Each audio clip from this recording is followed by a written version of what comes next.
So Mehdi has a question. How do I become a hub? Write a book, set up trainings, retreats, right? What's the best way to become a hub? Well, all of those work. Um, Now, Mehdi, what do you want to become a hub for?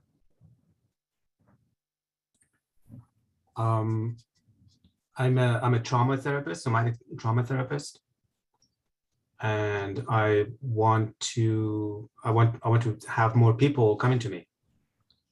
Uh-huh. And you work online or just locally? Both. Both. And which would you like to focus on for this conversation? Um, you mean which online or in person? Um, let's talk about online. Okay. So here's the difference, and here's why I ask, just for everybody. Local and online are different beasts. Locally, because you live on Gabriola, or where do you live? Vancouver Island, Just on Vancouver Island. Okay. So, and where in Vancouver Island? Nanaimo. Nanaimo. Okay. So Nanaimo's it's not the tiniest town on the island, but it's not the it's not the hugest one. Um, and certainly not the biggest one in BC, but so you've got some population. And the smaller a town you live in, the more broad you can afford to be in terms of your niche and what you're known for. And probably the more broad you have to be. You just got to do a bunch of things because there's not enough people in a really tight niche in a small town. So like maybe might say, oh, I'm a trauma therapist and I really want to work on, I don't know, people who had bad acid trips, and that's going to be my niche. And, well, maybe in Vancouver Island, he'd be in luck, but there's just probably not going to be enough to sustain him. And so he's going to have to say, well, trauma, and there's a bunch of different types of trauma. And locally, you can and probably should broaden it out. But when you're online, there's a real need to focus. And so particularly since the question is about becoming a hub, the hub metaphorically, but also literally, is the center of a wheel. It's the place where all the spokes connect. So, there's this big question, well, the hub of what wheel are we talking about? And because if you try to go online as a trauma therapist and say, hey, I'm a trauma therapist, nobody's blown away anymore. Maybe a decade ago, people would have been excited to find a single trauma therapist, but now it's like, oh, there's a bunch of them. So then you can't just rest on that and being known for that. You have to focus it a bit more. And so there's a number of ways to do that. And so just before we get to the sort of tactics or strategies about becoming a hub, we have to think about the wheel. And there's, let's say, 6 things that wheel could be defined by. It's basically the who, what, where, when, why, and how. And so you could say, I want to be a hub for a certain group of people, the who. So you say, yeah, I want to focus on people who, and there's a number of ways to define that even. But you could say, I want to focus on people who've gone through this specific type of trauma. This is the type of trauma I most enjoy working with or helping people with, I feel most competent in. So you could really narrow it down in that way. And because, somebody's, like, oh, is there anything about trauma therapy for people who've had really bad acid trips? Oh my God, there's a guy who does just this thing. That's a very exciting moment for people to find somebody who helps just with that type of exact issue or subset of an issue. But it could also be who based on the kind of scenes that they're a part of. It's like, I do trauma therapy, but I'm a right-wing QAnoner, and I want to work with right-wing QAnon, and can you imagine you're a right-wing QAnoner, and part of the trauma is you're so disappointed that nothing happened. The whole QAnon thing collapsed in your face, and you're so now you got trauma and you're sad about it. And then you find, oh my God, there's a therapist who focuses on people just like me. It's the greatest thing that's ever happened. So you could focus on a psychographic like that. Or, I kind of love working with people in the Burning Man scene or in the pagan scene, the paleo scene, the biohacking scene. So whatever scenes you're a part of, that's worth contemplating, because that could be part of the who. But so that's all just the who. Then there's the what. And so the what could be, well, it's like, yes, I do trauma therapy, but I do this specific type of trauma therapy. And maybe you have a bunch of modalities, but you think, well, the one I really want to be doing is this. So it might be what you do. And it could also, what could be, you know, a lot of trauma therapists will do, I don't know, an hour-long session, but I do 3-hour sessions. So even like kind of the structure of the what is different.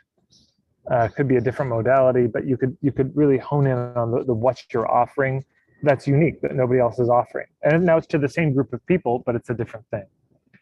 Or I only do group stuff or that. And then there's the how, which is connected, as you can imagine, to the what. There just may be a way you go about it that is different than other people. People do yoga classes, but they do it to hip hop music, or they do it to, I don't know, Celtic music, or there's just all sorts of different styles that people can bring. So you may have that where you say, I do trauma therapy, but I do it in this way. And whereas locally, maybe you have to be a bit more broad, you might decide to really focus in on just this particular way or approach of doing trauma therapy. There's where you do it. Now that online, that's less relevant, but locally, that suddenly becomes a big thing. There's when you do it. Time zones are a real thing. You know, given the hours, you're probably not going to be working with people in Eastern Europe or Australia, would be my guess. So that will affect it. And then why? Sometimes the bigger why we have, you know, well, this trauma therapy is really about this work, and you can focus on that bigger why, maybe more online. It may make a bigger difference. So some combination of those 6 things needs to be really honed online. And you, just for everybody, you kind of can't get too narrow online. It's really difficult to get too narrow. I mean, I started doing marketing for hippies 20 years ago. So in some ways, I've gotten away with not being as niche as I would need to be if I started now. I think if I started now, I'd have to really, because there's so many conscious marketing coaches at this point. When I started, I was one of the first. You know, I found Mark Silver, I found a few other colleagues, but there weren't a lot of us. So I think we could be more general now. I've got enough of a reputation. I can kind of roll with that. But if I started today, you know, you see all sorts of coaches and they're like, I do Instagram marketing coaching, or I do LinkedIn, or I do email coaching, or I do sales coaching, or very niche stuff. So if you're online, the narrower you are, the easier it's going to be. So to take it to this question of being a hub, you know, you could imagine if it's like, I want to be a hub for trauma work, you know, trauma therapy. Well, Thomas Hubel's already nailed it. He's had the trauma conference. He's got the, you know, there's already people out there who are kind of known for the broad, or Bessel van der Kolk, or Gabor Mate, or whoever. There's a lot of people out there who've already done it.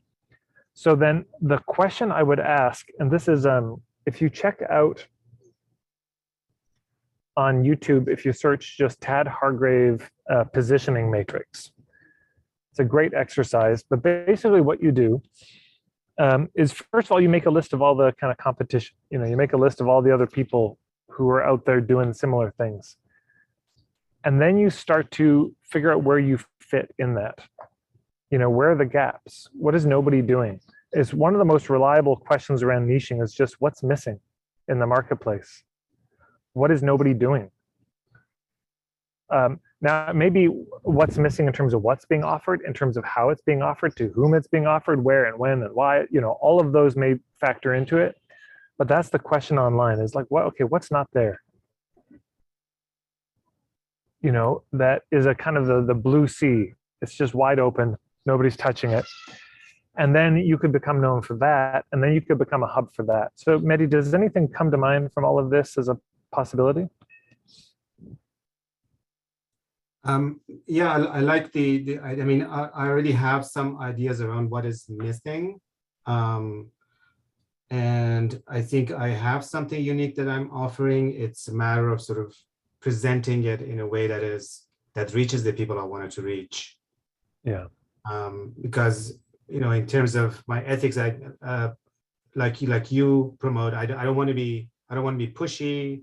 I don't want to be selling myself like that. I want people to know, to experience the work and sort of spread the word. So everything that you say makes sense. And I am writing a book about my work. I'm hoping to come out in a couple of months. Yeah. Beautiful. Yeah, so it's just something to cogitate on, of what is this thing that's missing? How do I articulate this thing that I see is missing? And then you really just focus on that and only that. In your marketing online, and locally you do a different thing. Locally it's a bit more broad, but online we all just narrow down as much as we can. And then structurally, what do we do once we find it? How do we become a hub? There's a number of things that one could do. There's so many approaches. So I'll just rattle off a few. But I mean, the ones you put down, Mehdi, are great. Yeah, you write a book. You do trainings on that particular thing that's missing.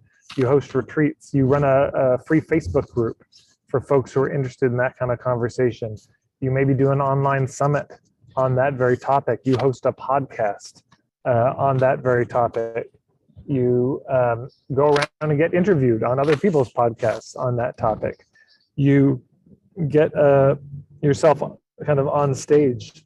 You get yourself in front of other people's crowds. I was just talking with my colleague Rebecca Van Dam, who helps people strategize their Instagram content. And garbage truck going by. And she was like, yeah, 95% of my clients are from you, Ted, because she's done a couple presentations to my members. And I think I even emailed my whole list about her. I just think her work is great. So, just getting in front of the right crowd and speaking can be the whole thing. Sometimes you just need a few of those to really do the trick. So there's multiple ways to do it. But the big question is, you can make a list of these things, and then you just sit down and you think, okay, what's the thing I want to do? What's the thing I'm actually likely to do?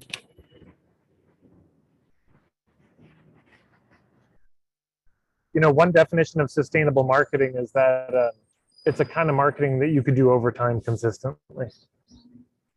Because so often people say, okay, well, I'll be a hub on Instagram, but they hate social media. They don't want to be on Instagram, but they've chosen that as a strategy. And you don't even need to be on social media to be a hub at all. There's multiple ways to do it. I mean, you could also become a hub with no social media presence at all. You just identify who are all the major hubs themselves in other aspects of trauma, various things, who don't do what you do, and you just start connecting with them and letting them know what you do and that you specialize in this way, in this kind of work. And hey, if you ever want to refer, you could host Zoom calls just for your colleagues where you all get to know each other and swap notes, and no social media at all. You could have a YouTube channel. You could be on TikTok. You could, there's so many ways to become a hub. The important thing is that you pick one that you would actually enjoy doing and you could do consistently. It would be fun. And I would just pick one and put like 80 or 90% of your eggs in that basket. And then you can do other stuff on the side, but pick the one that's going to be most fun for you. Yeah. There you go. Good to see you, matey. Thank you. Good to see you too. You're welcome.